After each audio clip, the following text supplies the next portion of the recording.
Assalamualaikum warahmatullahi wabarakatuh. Waalaikumsalam warahmatullahi wabarakatuh. Untuk Prof. Komarudin Hidayat maupun untuk Buya, ini betul-betul seperti yang saya ungkapkan tadi malam, betul-betul menjadi rangsangan penuh renungan, di mana Buya sering mengatakan saya tidak memberi ilmu dan saya akan berhasil ketika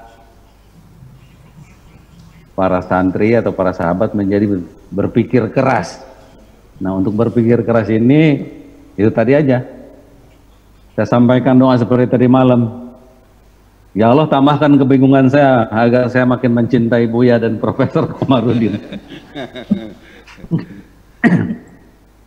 Pertama yang disampaikan oleh Prof. Komarudin tadi bahwa di dalam sodrun ada kolbun, di dalam kolbun ada fuad, di dalam kolbun ada lub, di dalam lub ada sir, dan di sir ada aku. Kurang lebih gitu kalau saya penangkapan saya. Dan ternyata untuk bisa memahami ini, sekat-sekat ini dalam satu tataran yang sangat abstrak, kami agak susah mendeteksinya. Walaupun bisa dibedakan tadi seperti rumah, halaman, kamar, sama barangkali bicara lub atau sir itu sama dengan lemari atau laci yang ada di kamar itu.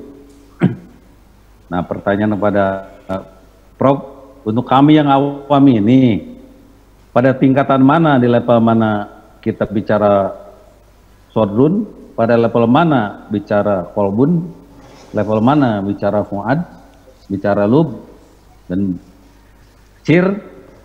Ketika melihat norma-norma yang ada dalam peradaban kita, ya kadang-kadang kita susah mendeteksi.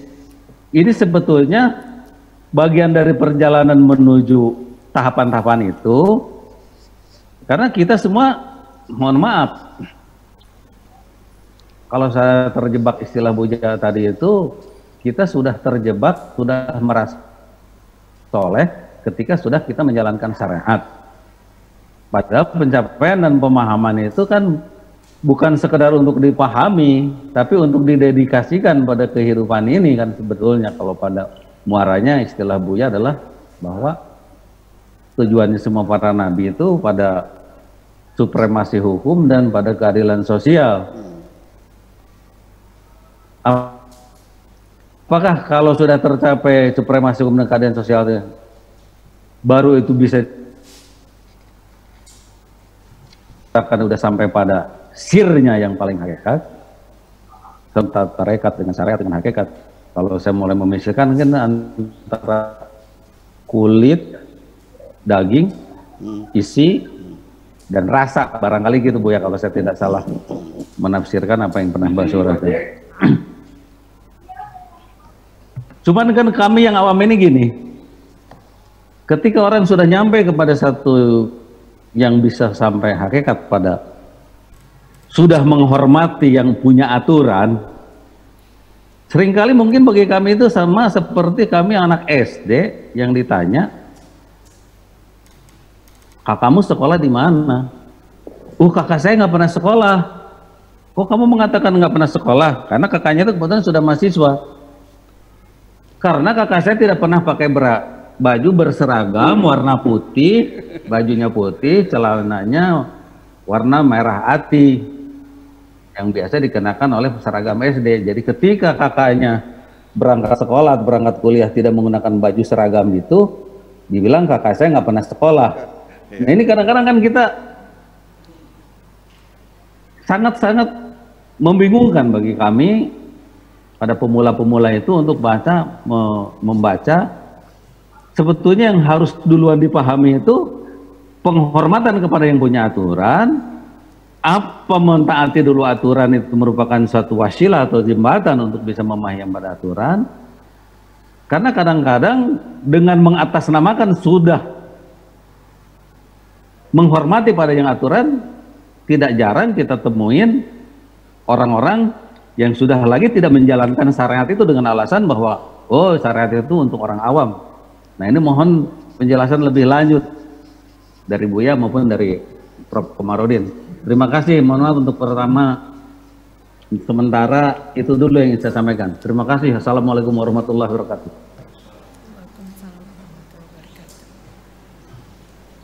Ya, terima kasih Pak Didi atas pertanyaannya. Monggo Buya atau Profesor Komarudin. Profesor dulu. Pak dulu, Profesor Komarudin. Monggo. Terima kasih. Sungguhnya yang bertanya bisa jawab sendiri itu Pak Didi itu. Ya kita berbagi aja ya. Ada ayat yang mengatakan bahwa Baitullah itu masabah ya. Masabah itu tempat untuk pulang pergi. Ada lagi ungkapan al-imad yazid wa yanqus, iman itu kadang naik kadang turun.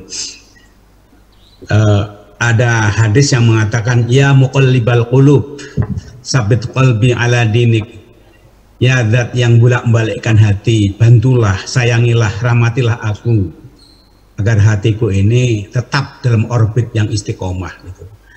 Hadis-hadis itu mengisyaratkan bahwa memang dinamis sekali. Kata qalbun sendiri itu kan sudah menunjukkan bagaimana bolak-baliknya. Dengan demikian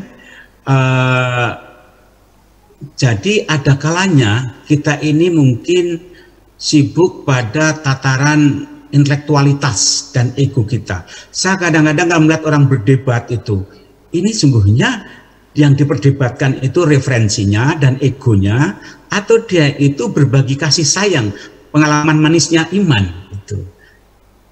Yang saya tanggap kadang-kadang bukan berbagi manisnya iman yang melimpahkan kasih sayang, tapi kemudian adu dalil untuk saling menunjukkan bahwa aku lebih pintar. Dalam dunia akademis itu sah-sah saja. Tapi ketika kita bicara tentang bagaimana manisnya iman untuk berbagi, hemat saya mestinya kita harus masuk lagi, bukan pada satu passing over perdebatan kognitif, tapi kita masuk tidak hanya pada solder. Sebagian besar kita mungkin berada solder ya. Solder itu ya masih pinggiran wilayah pertempuran. Temboknya dipagari, digembok, masih seperti itu. Sebab kalau tidak nanti banyak itu maling-maling masuk. Nah sebaiknya memang kita agak masuk lagi ke dalam, ke rumah. Syukur-syukur kita bisa masuk ke dalam, ke kamar. Yang paling aman punya almari, dalam ada safety box-nya kan. Itu aman sekali kan. Asir itu nggak seperti safety box itu kan. Makanya kita dianjurkan sholat. Sholat di situ secara syariah ya fisiknya, tapi sholat itu kan artinya kan silah, ikatan. Wasola itu sampai, ada kedekatan, ada ketersambungan dengan Tuhan. Jadi waladzikrullahi akbar. Maka ketika kita kemudian sholat, buahnya itu hati kita tersambung terus pada Allah. Ketika tersambung terus pada Allah, semoga kemudian cahaya rahmat Allah kemudian menyinari, menyirami, sehingga kita merasa mendapatkan qalbun salim, gitu. Qalbun salim, dapatkan mutmainnah, kita tenang, gitu. Orang yang ketika di kamar dikunci kokoh, yakin sekali kita sudah bisa membuat tembok nggak akan masuk, kita kan tenang sekali kan. Kalau kita di kamar nggak tenang, ya berarti kita masih berurusan dengan pagar luar tadi. Hanya saja tadi passing over, toh kita itu memang ketika keluar rumah kita berjumpa dengan berbagai tantangan tadi. Makanya Quran mengatakan bahwa namanya Islam totalitas ya. Inna sholati wa nusuki wa mahyaya wa mamati lillahi, itu kan itu sholat itu diharapkan supaya semua kegiatan itu dirangkai, diikat selalu dalam orbit ilahi. Nah orbit ilahi itu sholat yang semakin lebih dalam lagi, sungguhnya ketersambungan yang kemudian akan menimbulkan aliran ibarat elektrik itu, yaitu aliran cahaya kasih, damai, qalbun salim. Dan disitulah perjuangan kita. Sementara begitu yang bisa saya jawab. Oke.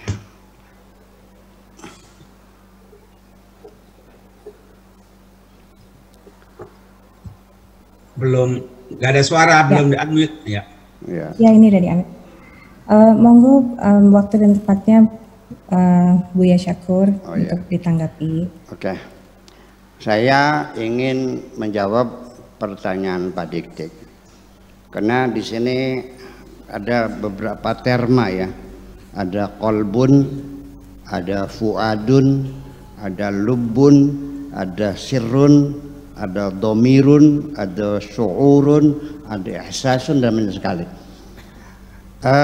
Kalau diterangkan mungkin waktunya keburu ya.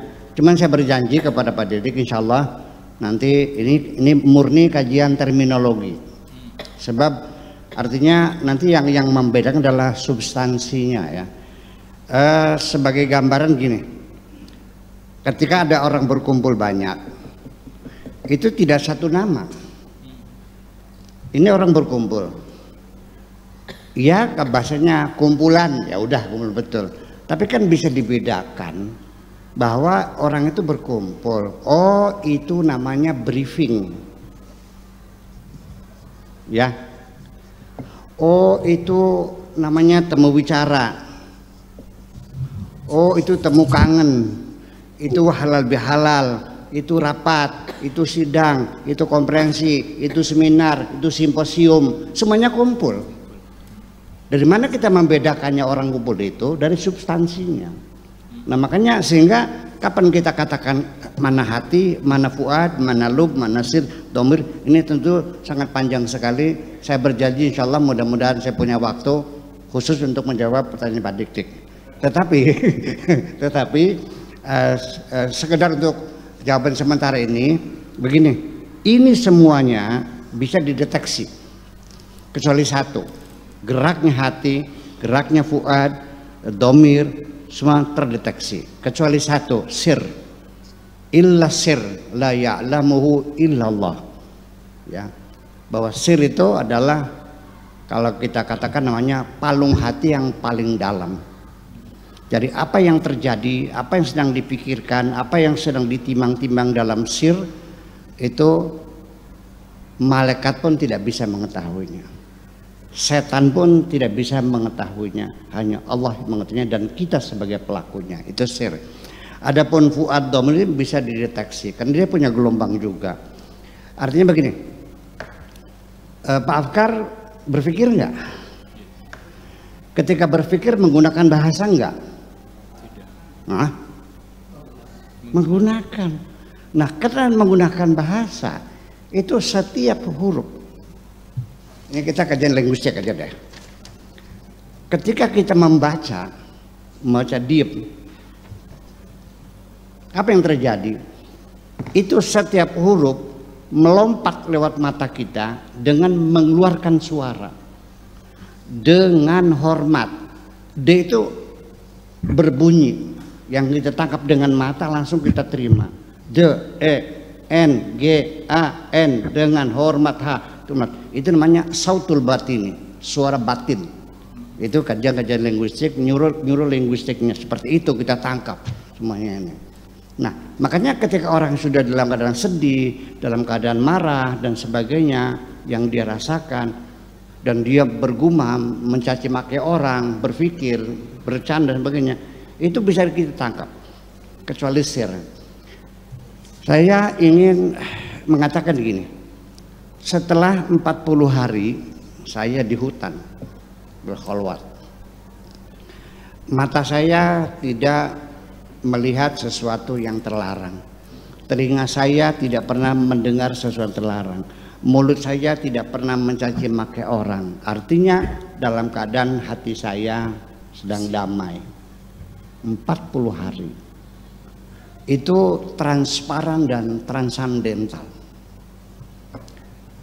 Ketika saya duduk di rumah saya di Tulungagung di sana menghadap sungai, di atas tanggul itu ada orang perempuan lewat. Dia lewat. Saya mendengarkan keluhan di dalam hatinya itu. Kurang ajar kamu ini, sedang mencaci maki suaminya. Waktu miskin kamu dengan saya, setelah kaya kamu cari perawan lagi. Begitu ngomong kira-kira gitu.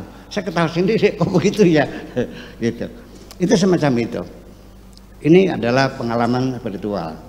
Tetapi setelah 2-3 hari kemudian saya lama di masyarakat, banyak ketemu orang, kadang-kadang ada marahnya juga, kadang-kadang menceritakan kejelekan orang lain, tutup hitam lagi tuh. Sudah tidak bisa.